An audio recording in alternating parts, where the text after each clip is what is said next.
Amen. Ato sa palakpakan ng atong buhay nga Dios. Hallelujah.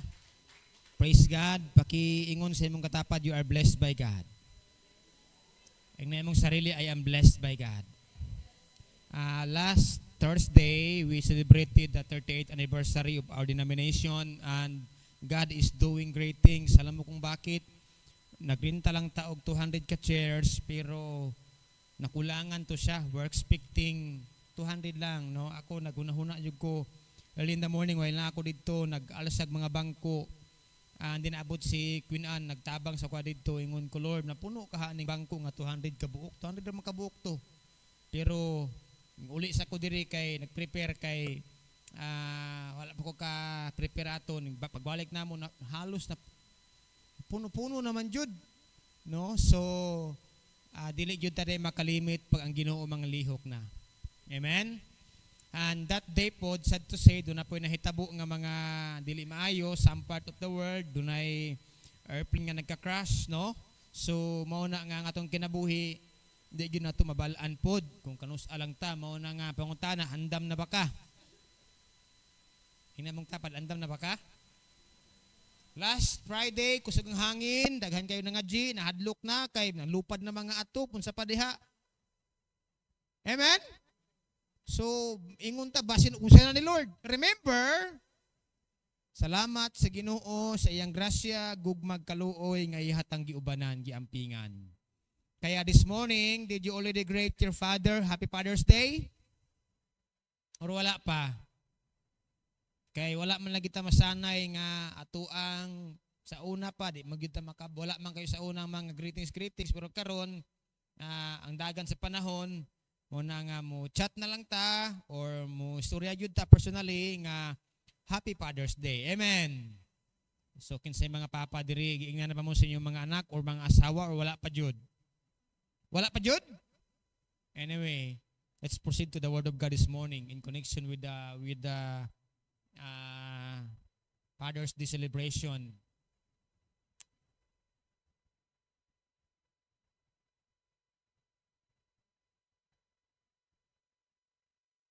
Okay, wait lang for a while. Verse 10, let me read with you in 1 Thessalonians chapter. Okay. Chapter 2, verses 10 to 12. Sabi ng Bible in New Living Translation, you yourselves are our witnesses, and so is God that we were devout and honest and faultless toward all of you believers.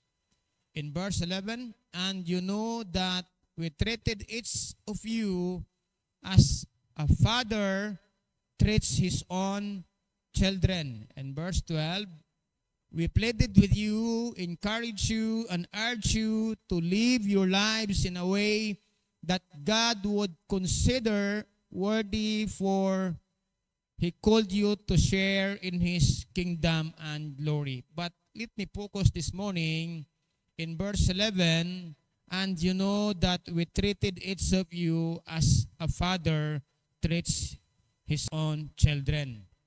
So, in Cebuano, atong gibasa ganina, kamo ug ang Dios saksi nga putli, matarong ug dili sa lawayon ang among pagpakig-uban kaninyo nga mituo. In verse 11, nasayod kamo nga ang among pagtagad kaninyo tanan sama sa pagtagad sa usa ka amahan ngadto sa iyang mga anak. And verse 12, gidasig namo kamo, gilipay o gitambagan kanunay sa pagkinabuhi sa paagi nga makapahimuot sa Dios kinsa maoy nagtawag kaninyo aron kamo makaambit sa iyang gingharian o himaya.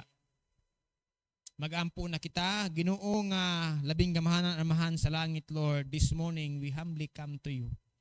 And we thank you, Lord, for this wonderful Sunday morning nga kami nagkatapok aron masimba kanamo, mapasidunggan ka. Salamat, Ginoo, sa opportunity nga gihatag nimo kanamo, Lord God, nga makapangalagad pa kami ni ani nga kinabuhi namo, Ginoo, nga makasimba pa kami kanimo, makasangpit pa kami kanimo, Ginoo, samtang naa pa kami sa kalibutan. Lord, speak to us through your Holy Spirit as our answering guest this morning, that your word will remind us, will give us more wisdom about our Christian life. Bless us today. This is my prayer in Jesus' name. Amen. Tapalakpakan ng Ginoo. Praise God. Hallelujah. Karon nga buntag, atong isgutan kaning pulong sa Ginoo, no, about a father's motivation, ang pagmotibar sa kaning amahan, no? Sabay-sabay una ta magbasa. Ready, go.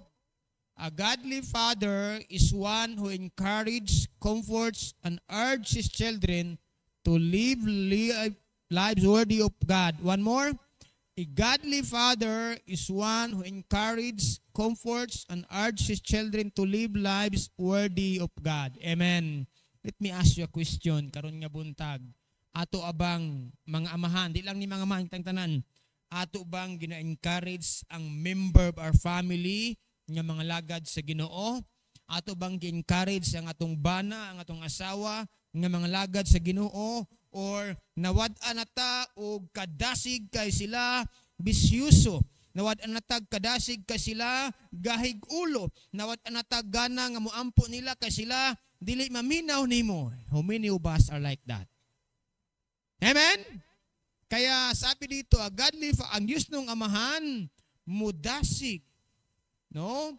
Mo comfort, no? Og mo kaning encourage sa iyang mga anak nga magpuyo nga takos para sa Dios, no? Mao ni nga ang question karon, kitang tanan diri na may mga amahan ug naapay mga inahan, naapay mga anak, are we encourager sa pag-alagad sa Ginoo? Nagdasigay ba ta or miingon ka karon nga buntag, ikaw sa mosimba? Kanang buntag bitaw kasagaran baya mag-away ang magtiayon kanang Domingo sa buntag. Amen? Simba ka ba or magpimutasan? Di ba? Amen?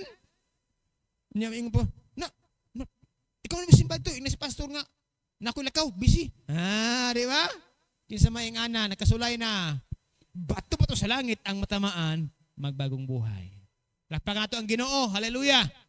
Now, let's proceed natin. Tulo ka mga punto, pero every point of this na ay mga tulo ka mga pamaagi nga ito may sabta na siya. Unang-una, okay, sabay-sabay ito magbasa. Ready, go. Motivate your children by encouraging them. Words, presence, support. Maunihi ang importante, no? Tulo ka mga butang nga ang amahan mo motivate sa iyahang anak. Unaha, pulong, iyang presensya. Doon na may uban, gipanganak sila, nga wala na yun ang ilahang biological father. No? Kanang bang, you never expect those things to happen, pero nahitabo sa imuhang pamilya, nahitabo na sa inyuha, and usahay, di ka makarelate ni ana, labi na kung wala yun ka sa pulong sa Ginoo, nagabarog, no? So, nang una, the first way you can motivate your children is by encouraging them, no? So they need your vote of confidence. They need you to believe in them. And how do you encourage your children? Tunay tulo ka mga butang karon. Unang-una ka ng words. Pulong. Ikaw ba gi-encourage pa ka sa imong papa nga mga lagad sa Ginoo? Let me give you the example of the church. Way back 2009, tunay usa ka bata nga nag-aapil og Sunday school, Bible study, kada Sabado. Karon napaakan og lamok. Karon kaning bataan ni nagkadinggi. Unya karon namatay siya. Kasi kidi ay niya gingon sa iyang papa nga pa moapil ta og simba didto. Nag-38 pa sa una, way back 2009. Pa apil tag simba, namatay itong bata. Unya karon pagkamatay sa bata, iya day nang gi-share sa iyang papa nga gina-invite niya ang papa ba. Pero karon kay namatay naman tong anak. Nag-istorya mi, ingon siya, pastor sa una, sige ko gi-invite sa akong anak na moani sa church masimba. Pero karon pa ko ni simba nga wala na akong anak. So dili siya maayo nga murag there are kaning negative and positive side on that story. Nag-uul ko kay nawala na iyang anak, pero salamat kay nasa sa Ginoo ang iyang anak. Pero siya, nangalagad siya, wala na iyang anak. Kay sa una, Bible study mi, mutago nag-CR o di ba kay hubog? Kinsa nakasulay ana. Mahadlok siya pulong sa Ginoo. Bible study mi, mutago si aron niya. Dito na niya gi-release ang tanan, nag-istorya mi, kadihang patay ng iyang anak. Ingon siya, pastor, ang akong anak sa buhi, pag-i-invite yun mi sa akong anak, halos kung guyuron lang miniya, guyuron lang miniya. Pero ingana dihe ang mabuhat sa children ministry. Amen? Ina mong tapad, you are blessed by God. And then kahapon, na ay mga bata, may anhi diri. Siya, pastor, mag-Bible study na ta, ingon ko, dili pa. Next Saturday pa ta magbalik sa Bible study. Dako og kahimuan ang children Bible study. Amen. Ito palakpakan ng Ginoo. Now, let's start with this one. Sabay-sabay na magabasa. Kumusta mahan ang mga amahan pinaagi sa mga pagpamulong? Imuhang pagsulti sa imong mga anak, sa imong asawa, dili mga asawa, sa imong asawa. Did you give them a word of encouragement? Nga anak, padayon sa pagbuhat ug maayo. Nga anak, pangalagad sa Ginoo. Usahay mo ingon ta, remember na ako sa una sa mga bata dito sa maindangan, mingon ang mga papa dito, mga mama, apil mo dong para mabutan mo, may nila magadong mo pulong sa Ginoo. Ingon ko, kamo di ay mga mama, mga papa, di mo gusto pulong sa Ginoo. Pero sige lang, no? Ilang una, dagko na mi, pero even them, nagkinahanglan sila pulong sa Ginoo. Amen? Look at this. Okay. With your words, yung sa ingon sa Bible. Ato sa ning basahon, sabay-sabay tayo magbasa. If a child grows up with criticism, he learns to condemn.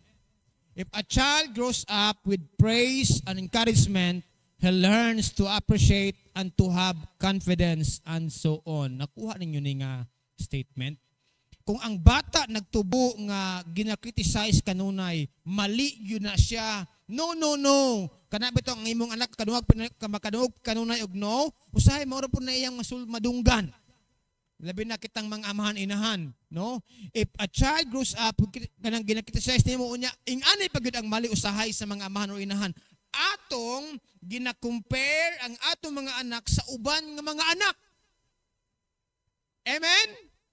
Bato-bato sa langit ang matamaan, magbagong buhay.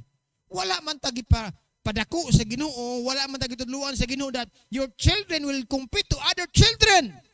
There's something wrong in our way of raising them up. Kaya sabi dito, if a child grows up with criticism, he learns mo nang ingon, maut, pangit, way lami. No, he learn on that.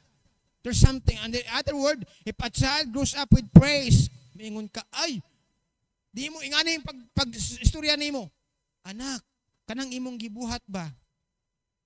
Maayo man na, pero mas maayo jud ni. No?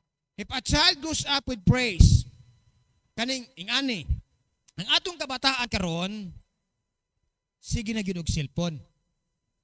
Amen. Kasimbahan, mag-cellphone. Sa balay, mag-cellphone.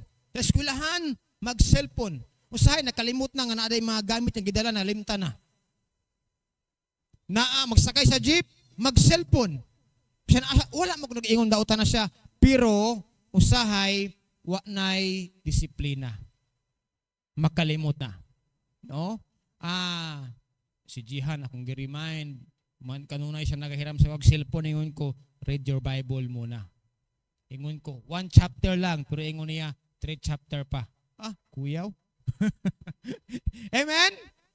Mauna ang ingon diri, and then he learns to appreciate and to have confidence. Let's proceed. Okay? Sabi ng Bible, sabay-sabay ta magabasa.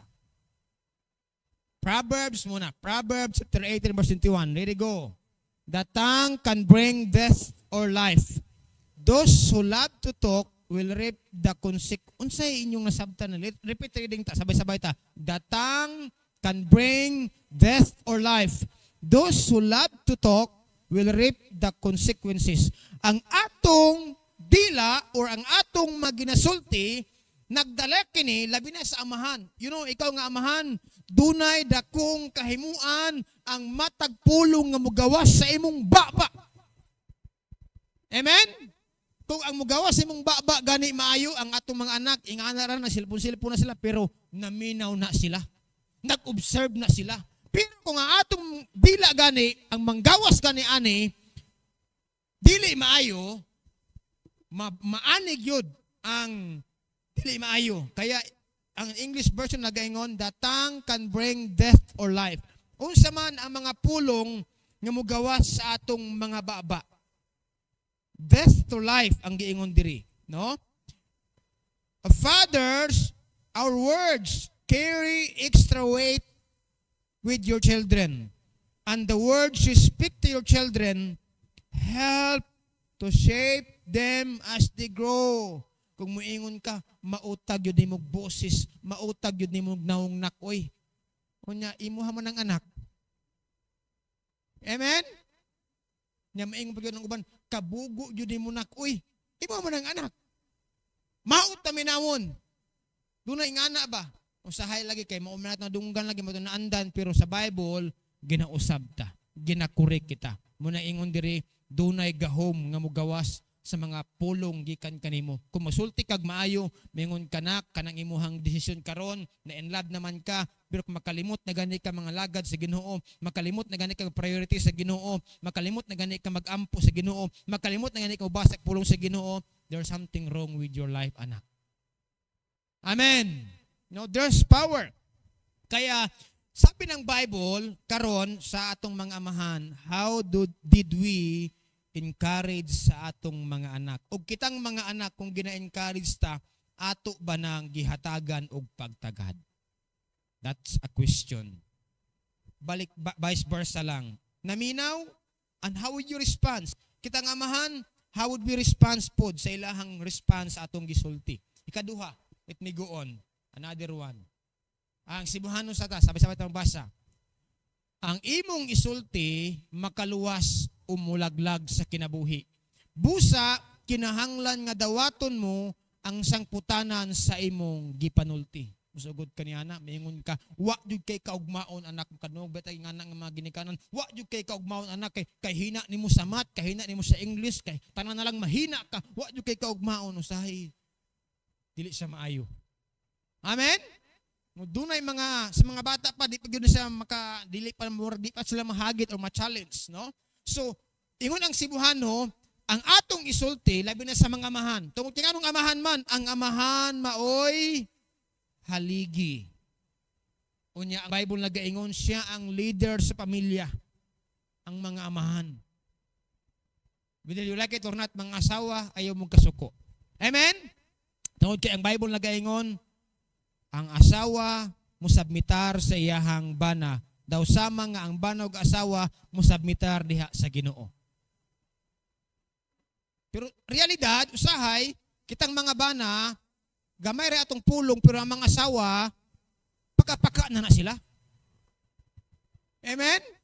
When we've been there in Palawan, nagpalit ko sa Kasando, nakabutang dito,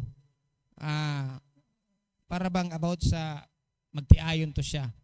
Naminaw daw sa mga babae, kaya they are always on the right. Joke lang siguro, it's a ano lang siguro, pakatawa lang. Ikaduha, sabay-sabay ta. Adunay usa ka pastor o grupo sa mga nag-study, doon siya nag-interview nga 1,500 ka mga bata. What makes a family happy? So unsa man, halahat, kung kwartahan ka, gamit, mga gadget, mga dulaan, mga sakyanan, hatag nimo na siya. Pwede na makapalipay, o pwede po makahatag o kaguol. Kaya nga naman, una, makaguol. Doon ay usa ka bata, taas na siya, dako na, yung graduate na siya. Karon ang giregalo sa iyang amahan ug inahan, motor. Nalipay ang bata, pasang lipaya. Karon, nag-victory party, nahubog, nag-drive motor, nibangga, namatay. See that? Amen? Naigibalita sa TV. Some part into real. Nag-drive og motor kay wala ang mamagpapa. Gitakas ang motor, nakabangga og 80 anyos nga tigulang. Makahatag kaguol. Okay? Karon, unsa ang ingon sa study? Sa 1,500 ka mga tao nga gipangutana, unsa ang makahatag og kalipay sa pamilya? Unsa ingon sa mga bata? Number 1, dili ang kwarta. Ang hunahuna sa mga tao, pag kwartahan kayo ta, malipayon atong pamilya. Muto mo ni anak? Pag di, wa po tayo tihang kwarta, malipayo atong kamilya. Pareha ang istorya ha. Amen? Ito palakpakan ang Ginoo. Hallelujah. Ang naimong tapad, dagan ka kwarta. Anyway, just joke lang. Okay? Let's go on. Karon, ingon ang mga bata. Number 1 yung tubag sa mga bata sa interview nila. Dili ang kwarta, dili ang gwapong balay, dili ang gwapong TV. Pero sa una pamanggod to, karon siguro, kung tagaan mong cellphone, grabing kalipay sa bata. Pero dili di ay ingon ang bata, ang makahatag yun kanila, nga buo, ang makahatag nila kalipay, nga buo ang ilang pamilya. Nga naang amahan, naang hinahan, o ang mga anak. Amen. Pero usahay mali ang konsepto. Dili man tanan, dautan, kaning bang nang-abroad. Pag-abroad nila, pag-uli nila diri sa ilang lugar, wala na sila maulian. Kaya nga naman, naglayas ng uban. Nagkaroon nag-problem, natimtal ng uban. There's something wrong. Ang ilang presensya, kitang mga amahan, whether ang kahimtang sa atong pamilya, maayo or dili, kinahanglan, magpabilin ta diha sa atong pamilya. Amen. Ito palakpakan itong buhay nga Diyos. Hallelujah. No? Pabilin ta, presence, kinahanglan, atong masabtan dinhi, nga ang presensya sa usa ka amahan importante kayo. There will be an example of this one. One of the example, atong makitaan diri, the prodigal son. No? Katong milayas ng iyahang anak, iming uli na, yang nasa gibuhat nga maayo. Ato na sa tanon niya, let's proceed. Sabay-sabay ta magabasa.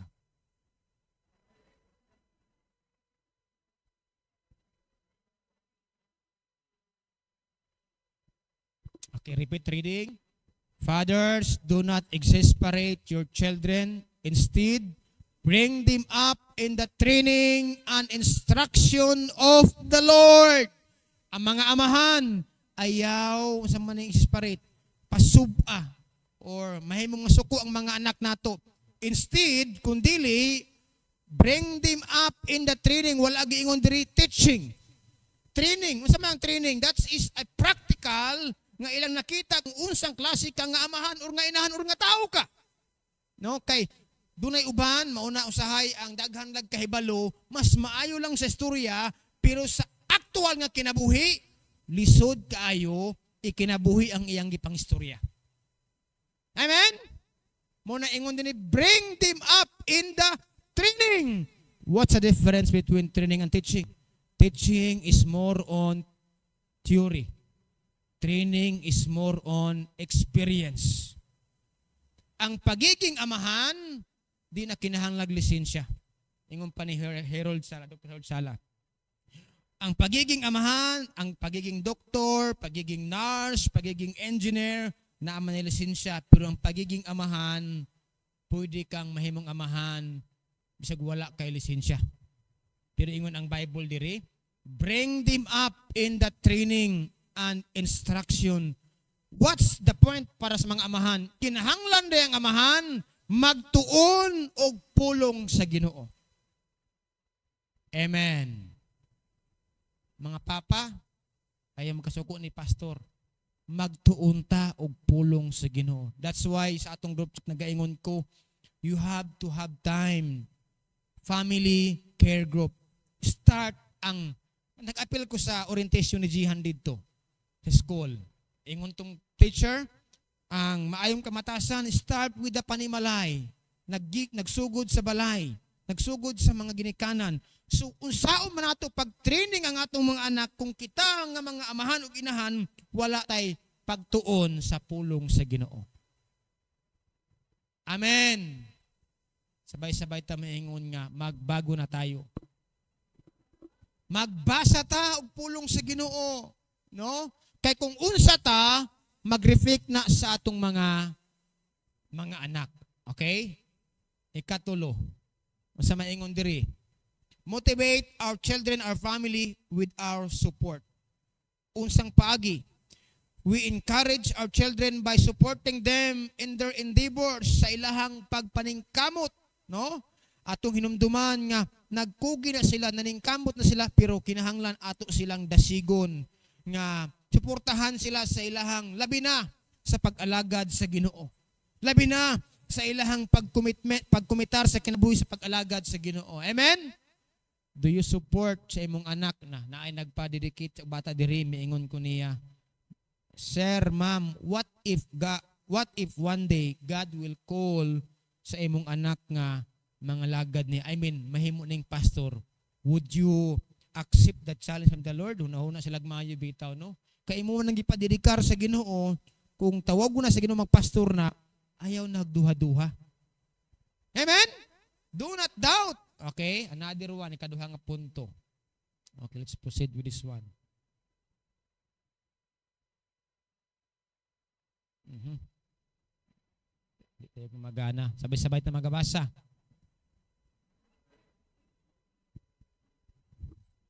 Do not withhold discipline from a child. If you punish them with the rod, they will not die.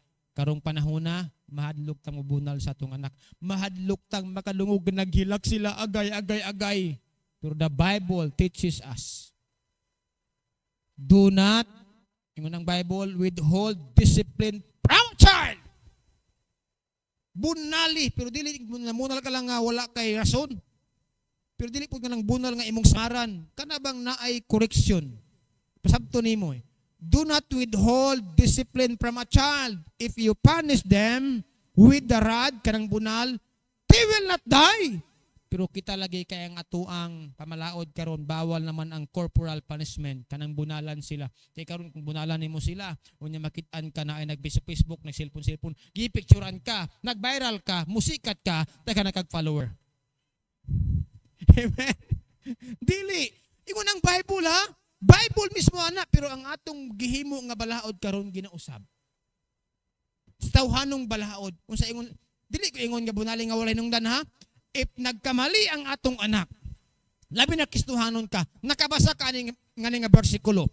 Proverbs 33 verse 13, do not withhold discipline from a child. If you punish them with a rod, they will not die. Bunali sila. Bunali sila. Sugti lang nga muhilak sila kay kanang ilang paghilak, doon na lesson learned sa ilang pagtubo. Verse 14, sabay-sabay na magabasa. Sabi ng Bible. Okay? Kay sa imong pagpanis, sa imong pagdisiplina kanila, imo silang giluwas para padulong sa kamatayon.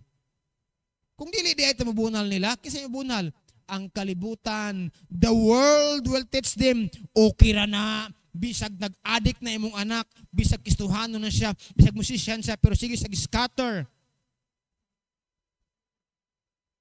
Amen.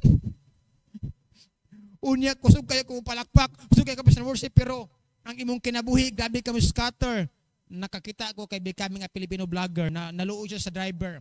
Nag-drive daw ang driver, unya, nag-scatter siya ang iyang kwarta, dito ra ginahurot niya. Kalukuhan! Yun nga ning kamot ka, naghatag ang effort, naghatag panahon, pero ang imong income, dito ra padulong sa kalaglagan. Mo nagiingon ang Bible, punish them with a rod, save them from death. No, mausay, mahadlok ta mo bunal. Pero kung dako na ang atong anak, siguro, dili na bunalan. Saan naman lang? Atong puspusan. no, atong istoryahon. Amen?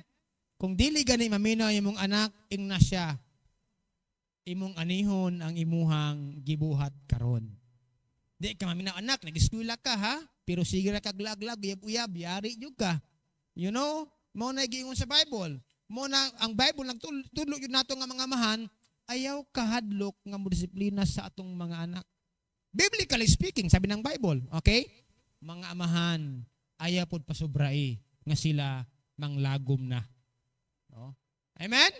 Nang sa una lagi kay pauludhon sa asin, pauludhon sa munggos, isulod sa sako, paasuhan pa, murag buyog. No, grabe kayo sa una. Pero siguro katong panahon na wala sila nakabasag Bible. Let's go on. Ikaduha nga punto, sabay-sabay ta magabasa. Motivate your children by comforting them, listening, empathizing, touching. Mo ni usay kulang nato. Verse, let's proceed to number 1. Mga tulo ka pamaaga pod. Paminaw sa ilaha. Amen? Kay karong panahon na raba, usahay, daghan mga kabataan, giluom-luom lang nila ang ilahang mga disappointment, giluom-luom lang nila ang ilahang mga kasuko, giluom-luom lang nila ang ilahang mga kalagot, giluom-luom nila mo ng resulta, mag-suicide sila. Kay wala sila'y mapagawasan. Labaw na kung wala sila'y relasyon sa Ginoo. Amen? This is one of the important things. Listening, what the Bible says. Okay, sabay-sabay na magabasa.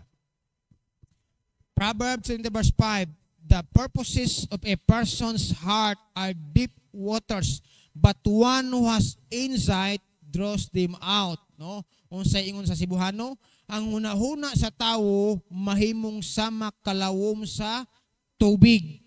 Apan kung maalamon ka, matugkad mo kini. Siguro nakaadtubog mga bukid na mga sapa. Ang sapa nga kanang lalom, hilom kayo na siya. Apan ang sapa nga mabaw, banha kayo na siya. Maunay mo ingon nga, madunggan ni mong tingog, pero maunay atong bantayan usahay, kaya atong kabataan gani, matingala ka, there will be changes sa ilaha. Kani adto akong anak, kani adto akong bana, kani adto akong asawa, magistorya man gyud sa bahin sa mga struggle, magistorya man gyud sa bahin sa iyang kahimtang sa trabaho, sa iyang pag-eskwela, pero karon wala naman. Matingala ka ni ana ang kahintang. No? Mo nang giingon diri, usahay na sila yung mga bugat nga gidala-dala nga problema ang ilang gikinahanglan nga ikaw maminaw kanila. Pero the problem is this one, tungod sa cellphone, usahay wa naman tay tingganay. Amen? No? Ang bisag naa mo sa balay, kwarto pikas lang, motawag mo kaon, mag-group chat na lang. Sa group chat na lang ninyo, family group chat, dali na mo mga unata. Wala may response, kay sige na magtanaw-tanaw sa cellphone. Nakita na, nagsina pero may response, kay nangabusog pa. Nangabusog pag dula. Nangabusog pa og dula. Hala, sige. Sige pa ang mata, pero sa tinuod lang, ang ilang tiyan, nagkuto-kuto na, gipang gutom na. Amen. No? Another one. Okay. Tagalog, sabay-sabay na mabasa. Kadalasan, ang pakikinig lamang sa kanila ay makakatulong sa kanila na mabawi ang lakas na kailangan nila upang ipagpatuloy ang usahay ing ani. Kita pong mga amahan, inahan usahay ing ani nila. Istorya sa imong anak, nabagsak ba ako? Ikaw bang guning ani? Ayaw sag tubaga. Aminawa lang sa siya. Kasi sometimes kitang parents were expecting something great from our children. Karon nasipyat man siya. Paminawa lang sa siya. Ayaw sa ipabuhos ang imong emosyon. Ayaw sa i-release kay dili pa siya andam ni ana kay nagpagawas pa sa iyang pagbati. Nagagawas pa sa iyang kahiubos unsa pa diha. Pero stop and listen muna sa iyang istorya. Pag malinaw na, diha pa kami istorya sa tanan nimong mga gustong istorya niya. Ingon pa dire, usahay manggod, dili ta maminaw, no? Na kadalasan ang pakikinig lamang sa kanila ay makatutulong. Kinahanglan di ay importante gyud di ay, alam mo ang mga pastor, one of the works sa pastor kaning gitawag nga counseling. Family counseling. Nakalimot ko pong tanong sa mga pastor, how is the counseling? Muna usahay pagbisita sa mga balay, ang mga kaubanan sa simbahan, pastor, kanang ingani, pulimag ni pastor ba kay grabing panalangin sa Ginoo? Lima din ang panalangin sa Ginoo, no? Ngayon, tinuod na ha, last Sunday evening, itong topic, riches are difficult to handle. Kung kwartahan na ka, bas hindi ka kabalo mo handle ni ana, that is a big problem. Amen? Mao na usa sa mga butang nga usahay dita kabantay na, grabe na dayang blessing sa Ginoo. Wa na kakabantay nga nawad-an na pud kag kasing-kasing para mangalagad sa Ginoo. Nawad na pud kag kasing-kasing para muhilak sa Ginoo. Nawad na kag kasing-kasing nga mo share sa pulong sa Ginoo kay nganuman grabe naman imong panalangin, na overwhelmed ka sa panalangin. Okay? Another one. Sabay-sabay ta magabasa. By empathizing with them. What does it mean? Okay? When your child needs comfort, look for the ways you can shave ang ani. Di pangutana ni Pastor Juan, taas malagi mong buhok. Katubang last Thursday na ay na-celebrate dito sa Gin Heights. Pero wig ya dito siya. What if ingani atong kahimtang? Kana bang naa kay member or relatives nga duol sa inyong kasing-kasing o niya nagka-cancer siya, naupaw na. Dili nang sabay-sabay ta kay you are in line politically, sabay po nyo kay nga mong leader political, nagpaupaw po ang tanan. No? There's something wrong. When your child needs comfort, look for the ways you can. Like for example, this one, shave your head. That is to identify with your child, fair, or kana bang mga batang nagka-cancer gani, leukemia. Katong na ako sa CMC sa una, hindi pa kayo stricto ang SPMC, na ako dito. Siguro mga 2013, kita ginawa ko mga bata, bawa na yung mga buhok. Nakailan na sila sa ilang mga nurse. What's the point? Kana bang kung saan mo pakigsimpatiya nila? Kitang mga amahan, kung saan nato pagsimpatiya sa atong mga anak, sa atong kabilya, kung naa sa kalisod, kung nasa panginahanglan. Maniingon diri, kung sila naupaw na, tungod sa sakit, ayaw, discourage, ay ipakita ka, naluya ka. Mas ipakita nga ikaw nagpaupaw-upaw para niya. That's the way you can manage the situation. Okay? What the Bible says? Physical touch. Okay. Thirdly, we comfort our child by physical touch. Don't be afraid to comfort your child with physical. Usahay manggod kanang maulaw ta mo hug sa atong anak. Amen? Labi na kung ang atong anak nasuko jud ta, kanang kasumbago na ta, pani ano kung anak pasilan. Lami ayaw imo nang anak, hagdila na pero usahay mawad-an tag control sa atong emosyon. Pero sabi dito, we comfort our child by physical touch. Don't be afraid to comfort your child with physical touch, sabi ng Bible. So sabay tayo magbasa, Luke 15:20. So he got up and went to his father. But while he was still a long way off, his father saw him and was filled with compassion for him. He ran to his son, threw his arms around him, and kissed him. Halaka.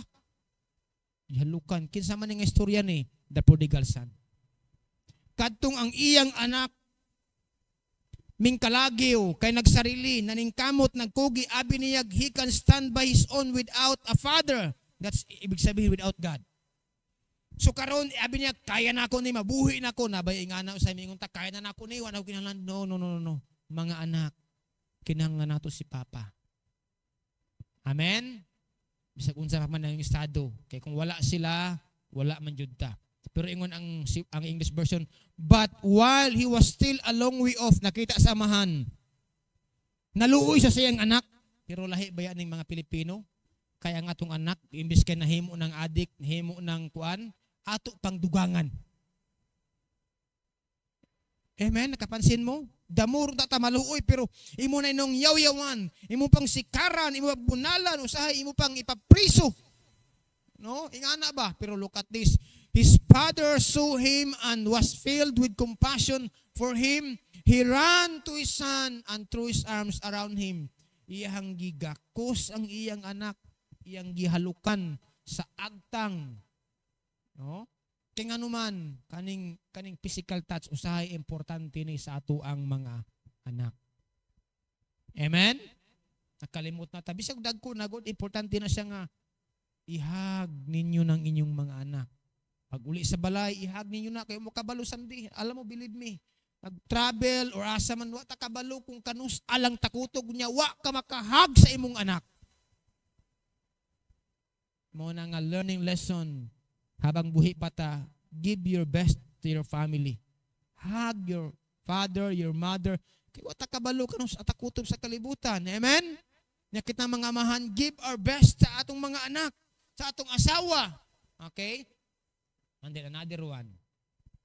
2 Corinthians chapter 1 verse. Sabay-sabay tayo magbasa. Praise be to the God and Father of our Lord Jesus Christ. Passion and the God of all comfort. Siya naga-comfort. God of all comfort. Sa ato ang tanan. Muna nga salamat sa atong buhi nga Diyos. Usahay na-feel nimo nga mga tao wala nakigsimpatiya nimo, wala kagi comfort sa imong kaguol karon, kay ingani inyong kahimtang karon. I remember akong tatay, isang adlaw na nawag siya. Noon siya, Jay, kuhaan kayo ko, walay kusog akong lawas. Nag-chat ko sa akong ate, Nang, kumusta si tatay dito? Noon akong ate, kuhaan kaning, nagsakit, Jay, nagsakit, ingani. Ngayon ko na ay problema na siya, nasa sakit. Kabalo ka nang sa sulbay, paracetamol. So karon, gahapon, nagtawag na pa ko, tay, kumusta? Sa okay na ko, Jay, okay na ko. Kung ano man tay, nagpadala na imong ate.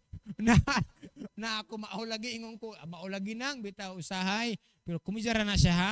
Di man tanang panahon pero usahay makasakit jud ning walay paracetamol. Yung wala ko na ingon nga dagko ha or unsang amount pero sakit jud usahay na siya. Kadang gitawag paracetamol. Pero kung naa ka ana, salamat sa Ginoo. Amen. Ina mong tapad, you are blessed by God. No? Dili ang taginana paracetamol para malipayon ta kay namang tay Ginoo. That's the establishment of God. Verse 3 sibuhano, dalaygon gayud ang Dios ug amahan ni Jesucristo nga atong Ginoo, ingon ang sibuhano, maluluy-on siya nga amahan. Ug Dios siya nga kanunay nagadasig kanato, ingon ang sibuhano maluluy-on siya nga amahan. Tiaw mo ba naman na kita? Ingon ang Book of Romans chapter 10, we are the enemies of God. Kaaway kita sa Dios sa unsa paagi tungod sa sala. Pero ingon ang Biblia, gikaluy-an ka sa Dios. Amen. Nya di lang na ingon ang Bible, gipakamatyan ta ni Jesus tungod sa iyang gugma nato. No? Siya maoy nag-antos. Siya maoy nagsakripisyo para ta maluwas. Dili ang relihiyon ang namatay. Dili ang mga tao ang namatay para maluwas ta. Si Ginoong Hesus. Muna ang Bible nag-ingon, maluluyon siya nga amahan. Mao ba na bang amahan nga gihatag niya ang iyang anak para nato maupod niya ang mga amahan. Ang mga papa, usahay, wa na makapalit og bag-ong t-shirt, bag-ong brief kay tuwa na sa mga anak. Unya ang mga anak magtubag-tubag pa jud sa mga amahan. Amen. Grabe brief pa jud. Tinuod na usahay namalit na lang og ukay-ukay para lang ihatag sa mga anak pero ang mga anak grabe ka sosyal usahay. Ay mo walang masama ana ha pero ang importante atong tan-awon asa ang atong kahimtang ba? Atong ilugar. Amen? Unya ang atong anak, mo request pa jud og mga kaning BMW nga sakyanan. Unya kita, nagbayek-bayek lang. Kumidya raman na siya. Pero kung naay nga na, bitaw no? Usahay, grabe kayo ang atong mga kabataan karong panahon na. Grabe mga hangyo sa mga amahan. Hangyo nila ing ani pa. Gusto na mo, nami project pa ing ani. No? Pero ingon ang Biblia, dalaygon gayud ang Dios ug amahan ni Jesucristo nga atong Ginoo, maluluyon siya nga amahan ug Dios siya nga kanunay nagadasig kanato. Tiaw mo na, gibati ba kag kaluya sa imong kahimtang karon? Gibati ba kag kakapoy sa imong kahimtang karon? Tungod sa tentasyon, tungod sa pagsulay, pero ang Bible nagaingon, gidasig kita sa Dios nga amahan. Another one, lastly, sabay-sabay ito magabasa. As a father, motivate your children by urging them to live lives worthy of God. Kana bang atong dasigo ng atong mga anak nga magpuyo sila, magkinabuhi sila, nga makapahimuot sa Diyos. Takos para sa Ginoo. Okay, instruction, discipline, an example. Number 1, sabay-sabay ito magbasa. Ang Diyos ng amahan, nag-auhag sa iyang mga anak sa pagkinabuhi nga takos sa Dios. Unsa barang takos sa Dios? Kanang mga lagad sa Ginoo. Kanang ang imong anak, kung ikaw nga amahan, sa pag-uli nimo sa balay, nagkapi ka, nagbasa kag Bible, you can relay the message of the Word of God sa imong mga anak. No? Unya, when they grow up, ilahan ng makatunan nga si Papa, gikapo siya trabaho, pag abot sa balay, timpla ni magkapi, pag human, magbasa og Bible. No? Inya ingon diri, ang Dios ng amahan, nag-auhag sa iyang mga anak sa pagkinabuhi nga tako sa Dios. Usahay ang ato ang gidasig ato mga anak. Pag milyonaryo gyud anak ha, pag negosyante gyud anak ha, anak, paan gyud panang dapat gyud manimalo sa anak ha. Pero usahay makalimot tay nga ani ba? Godly wisdom, godly encouragement. Okay, let's proceed to number 1. By instructing them in God's word, no? Pulong sa Dios. 1 Chronicles chapter 28, Psalm 78, and ito. Proverbs chapter 4 verse 1 to 4. Sabay-sabay na magbasa.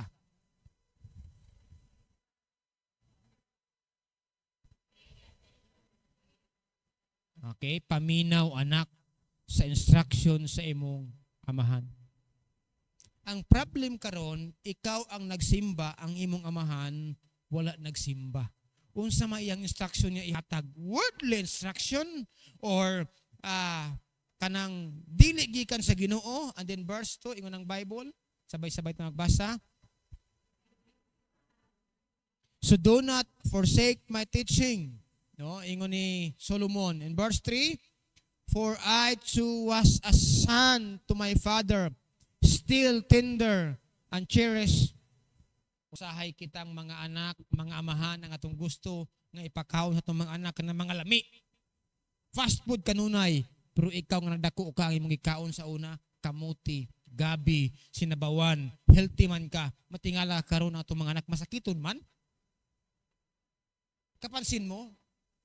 Yes, there's something wrong sometimes, labi na kaning atong panahon karon. Kay mao man lagi ning trend lagi sa unahuna sa mga tao lagi nga dapat malipay ang mga bata, pero malipay lagi siya, pero ang kapalit ni ana ang ilahang physical status na pod. Magka-problem sila. No, tanawan ninyo ni ha, mga bata nga manobserbahan sa bukid ang pagkaon saging. Kusgan man, di ko man, pero kani mga tao, di man tanan ha, pero mga bata na syudad ang pagkaon, soft drinks permanente, halalami permanente, pero sickly. Di na mo kaon og gulay. Kung gigulayan man nimo, usahay, puro na pod magic charap. No? There's something wrong. Kaya ingon ni Apostol ni Solomon, for I too was a son to my father, still tender and cherished by my mother. Verse 4, sabi ng Bible. Sabay-sabay ito magbasa. Then he taught me and he said to me, take hold of my words with all your heart. Keep my commandments and you will live. Mga anak, kung ang atong mga ginikanan gani mutambag, musturya, labi na kung naay gikan sa pulong sa Ginoo, paminawa nagmayo. Amen? No? Usahay, there's something need to be correct sometimes sa ato ang mga pagpanulti, matong gingon ganina, words is very important. No, paminaw, di lang paminaw, i-apply. No, ikaduha. Okay, sabay-sabay ng basa. By disciplining them when dili tanang panahon pod nga ato ang disiplinahon sila sila sayop. Sabi ng Bible in the book of Proverbs. Sabay-sabay ito magbasa. 19 verse 18 Proverbs. Discipline your children for in that there is hope. So do not be willing a party to the... Grabe kayo ni siya, lalom kayo ni siya, bugat yun nga pulong mga igsoon ba? Discipline your children for in that there is hope. Do not be a willing party to the... Tiaw mo na. Disiplinaha, bisan sa pagkaon. Disiplinaha sa ilang pangistorya. Disiplinaha sa ilahang kinabuhi. Kitang mga ginikanan. Nya, lahi na bang preceding word? Do not be a willing party to their death. No, nang muraba og maula gini karon, I remember this 12 years old girl sa ilang tindahan mo abri na nintig soft drinks buntag pa chichirya karon at that age ha 12 years old gidialysis na siya. Oh, lami ang soft drinks, lami ang chichirya, pero ang iyahang lawas gipaningil na kasi maluoy kita kaluoy sa kong anak, di ba? Discipline your children for in that there is hope. And then another verse in the Bible. Sabay-sabay na magbasa. Disiplinaha ang imong anak ug hatagan ka niyag kalinaw ug kalipay. Tiaw mo na mauday ni kung naatay panahon nga atong disiplina ang atong mga anak. This is for the parents and children's relationship connection. Kung di ta mo disiplina, wala tay kalinaw. Mo na pag mulakaw ang imong anak mo abroad, siya gunahuna kumusta ka tong anak didto no? Okay ra ba ka to? Dili ka at ease ba? Pero kabalo ka kung imong anak mo abroad, kabalo ka kaya niya to. He can handle the situation. Kalmado ka lang. Pagtawag ni ana, praise God. Maayong kahimtang. Amen? Kasi pagtawag na, tuag, ikarga na og wang-wang. Problema yung dako. No? Mo na ngayon ng Bible, disiplinaha ang imong anak. Amen? Kumusta man ang atong mga anak? Ato bang disiplina? O wala na kay, naamay cellphone? Dagan sila makatunan diha? Taghan kayo mga maayo diha? Ang problema karon, ang ginatanaw, dula man. Wala may mga instruction, wala may mga guidelines, wala may pagtulunan sa pulong sa Ginoo. Karon, there's something wrong. Okay? Another one. Lastly, sabay-sabay na magbasa. By setting the example yourself. Sabi ng Bible. Okay? Titos. Sabay-sabay na magbasa si Buhano. Kinahanglan nga mahimo kanilang panag-ingnan sa pagbuhat o maayo. Diyan takutob sa. Ang mga ginikanan, example of number 1, good works. Amen? Pagbuhat o nakaoy balita sa una diri sa deka, diri ba nga deka? Kanay usa ka panimalay diri nga tibok nilang sakop sa panimalay kanang mga manghilabot jud. No, manghilabot jud sila baka namang mangawat jud sila ba? Mao lagi ni pasawa pa jud Ginoo. Amo na atong iampo ang mga tawo ngay ngana, no? Ingon ang Biblia, kinahanglan nga mahimo kanilang panig-ingnan sa pagbuhat og maayo. In other words, ang pagpanglagad sa Ginoo, maayo or dili. Ang pagbasag pulong sa Ginoo, maayo og dili. Ang pagsimba, maayo og dili. And you will be good example sa atong mga anak. Bisag lisod ang imong kahimtang, bisag tama-tama lang ang imong income, bisag naa kay balatian, pero nangalagad ka sa Ginoo. Alam mo, ayaw kaluoy niya nga tao kay nganuman dako nagpanalangin sa Dios. Ako nang gina-example sa inyo kanunay si Kuya Emmanuel katong ato ang dating deacon diri. Ako nang ginaingon sa music team, ayaw mo og palit-lit kay maulaw mo ha. Maglisod sa tikang pero nauna pa sa inyo hakabot sa simbahan. Amen? Unya kita batanon pa. Unya may mo tugtog pero late pa abo sa simbahan. Amen? Nya nigampo na kay tungod lagi sa pangidaron, crisis age na. Uhilak kadayon siya, grabe ng emosyon ba? No? Ay grabe kayo ang kayo sa Ginoo. Unya padayon ta. Pag matinud-anon ka o pag seryoso sa imong pagtudlo. O mao ni kitang mga anak, ang mga amahan, pag miingon ta nga ang mga anak, mga ligo ta. Ang inyong mga anak magtimaan baya jud na labi nag mga edad nga mga 6 years old, 7 years old, unya mingon mga ligo mo karong adlaw unya. Pare ba naingon ka ng mga ligo ta unya wala ka nagtuman? Seryoso na mga bata ana. Ano diha na dayon maghimutang dili good example. Okay ra di ay that is lying. Okay? Morning nga ingon ng Cebuano, pag seryoso sa imong pagtudlo. Oh, mingon ka anak. Ayaw jud og scatter de. Ayaw cellphone pero ikaw masig cellphone number 1. Sound man ato na, no? Pero ingon ko kay Jihan. Ingon ko nak, kumusta? Mag cellphone siya, singgit siya sa lipay sa kay nakadaog ba? Akong ingnan, nabusog na ka diha? Unsa may gipakaon sa imo diha? Unsa man, no? Nagluto ba na si cellphone sa imo ha? Yan, I mean, those are just example lang, pero it's really good, okay? Sabay-sabay na magabasa. Mga amahan, anaa kamo sa gahom sa paghimo ni ana nga kalainan, pinaagi sa kusog sa Dios o grasya sa Dios, gihagit ko ikaw nga mahimong kana nga tao. I mean, katubang being a good example, motivate your children, no? Kanibang tulo ka mga punto nga angay natong masabtan karon ato na siyang buhaton sa ato ang mga anak, sa atong pamilya. Amen? Kaya kung di mo na buhaton, dili mahimong ligon ang atong panimalay. Di mahimong ligon, labi na ang simbahan. Sa simbahan, dapat ang liguhon ang mga amahan. Amen. Nga maingon man tanga, darling, ako ra sa simba ron ha. Pag negosyo lang sa diha. Ang amahan, ang mga amahan dapat maoy mubarog sa simbahan. Amen. Ang mong tapad mubarog ta nga mga lagad sa Ginoo. Pero usahay, mao nay ato ang lapses usahay, ang ato mga amahan, ato lang gipasagdan nga tuwa sa gawas. Ingon naglatagaw, pero kung wala pag sila sa Ginoo, atong iampo nga one day the Lord will touch their heart, will open their heart. Amen?